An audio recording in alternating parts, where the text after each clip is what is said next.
మీకు ఇంకొక వీడియో. మేము 4 సంవత్సరాల నుంచి పడుతున్న బాధ అది. ఈ పొద్దు నుంచి మాత్రం ఎన్ని చేయాలో అన్ని చేశారండి. 1000 మంది పోలీసులను దింపి శిబిరంలో కూర్చొని ఇలా ఆయన శ్రావణ్ కుమార్ దీక్ష చేయడానికి వస్తే ఆయన అరెస్ట్ చేసుకోండి, మీరు ఆయన చూసుకోండి, మేమేం చేసాం మధ్యలో.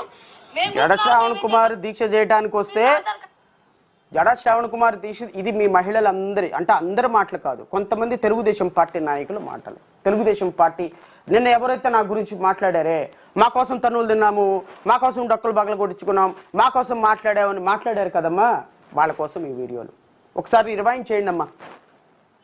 శ్రావణ్ కుమార్ అమరావతి వస్తే మాకేంటి సంబంధం? ఆయన వస్తే ఆయన పార్టీ గురించి ఆయన వచ్చాడు, మమ్మల్ని ఎట్లా అరెస్ట్ చేస్తారు మీరు? ఆయన్ని తీసుకుని అరెస్ట్ చేసుకోండి అని మాట్లాడినటువంటి వీర మహిళలు, వీర వనితలు మీరు. మీ వీర వనితలు మీరు ఈరోజు నా గురించి మాట్లాడతారా?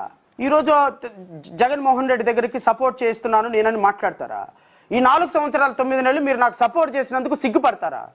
ఏం సపోర్ట్ చేశారు మీరు? ఏం సపోర్ట్ చేశారు? అంటే తెలుగుదేశం పార్టీకి ఫేవర్గా మాట్లాడితే, వాస్తవాలు మాట్లాడితే మీకు కుదరవు, వాస్తవాలు మాట్లాడితే మీకు నచ్చవు.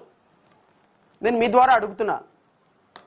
సరే, పాపం తెలిసి తెలియక మాట్లాడి ఉంటారమ్మా మీరు, దయచేసి విత్డ్రా చేసుకోండి ఆ పదాలు. ఎందుకంటే మీకు అన్నీ తెలుసు కానీ మాట్లాడరు.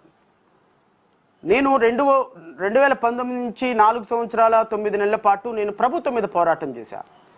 నా రాజకీయ పార్టీ ఈరోజు నేను రేపొద్దున 2024 మార్చిలో ఓటు అడగటానికి వెళ్ళినప్పుడు నా పార్టీకి ఓటేయమని అడగాలి నేను. ఎందుకు అంటే ఈ రాష్ట్రానికి నాశనం చేసిన 4 పార్టీలు మరలా చంద్రబాబు నాయుడే నాశనం చేసి మరలా జగన్మోహన్ రెడ్డి నాశనం చేశాడు కాబట్టి మళ్ళీ చంద్రబాబు నాయుడు అంటే ఇంకా ఆల్టర్నేటివ్ అవసరం లేదా ఈ రాష్ట్రంలో? ఇక ఒక మేధావులు అవసరం లేదు ఈ రాష్ట్రంలో. వాడెవడో అంటాడు ఆ గడ్డట్ట ఈ గట్ట అంటే ఇంకెవరు ఉండొద్దంట. మరి ఇంకెందుకురా నువ్వు అంబేద్కర్ గురించి మాట్లాడతావు?